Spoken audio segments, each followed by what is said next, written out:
Sa lahat, gusto ko magpasalamat kay Police Lieutenant General Edgar Alan Ocubo dahil kahapon po nandiyan po tayo sa Camp Crame na kung saan pinick up po natin yung personal na donation ni General Ocubo na 2 brand nyong wheelchair. At ngayon pong October 16, meron po tayong nabigyan na isang estudyante na bata at yan po ay dahil kay General Ocubo. Bali pong napagbigyan natin ngayon ay nasa 148 na pong pasyente.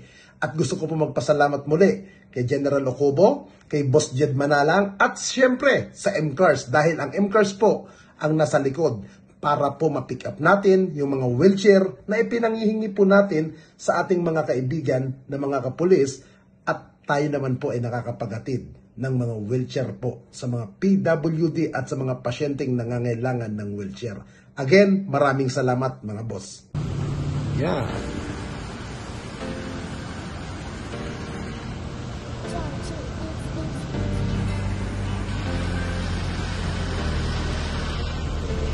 Camp Crame. 148. Dito natin sa eskwelahan na may pasyente dyan. Dito. Yan. Lukban Elementary High School. Baguio City. Dito sa Magsaysay Avenue. Ngayong October 16. Ito po ay galing kay Police Lieutenant General Edgar Alan Ocubo. Pang 148 po yung sa mabibig. Baba mo na.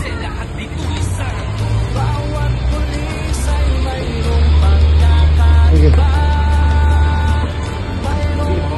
Bukas. Bukas natin.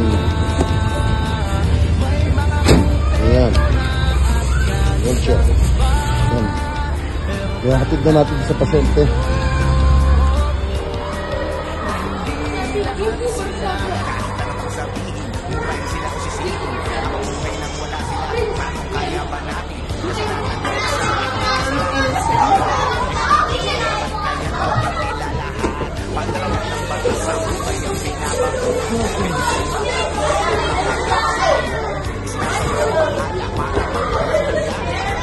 Friend, supo ka. Ito po yung kumuha ng wheelchair mo. Kayo tumanggap. Estudyante po. Thank you, boss.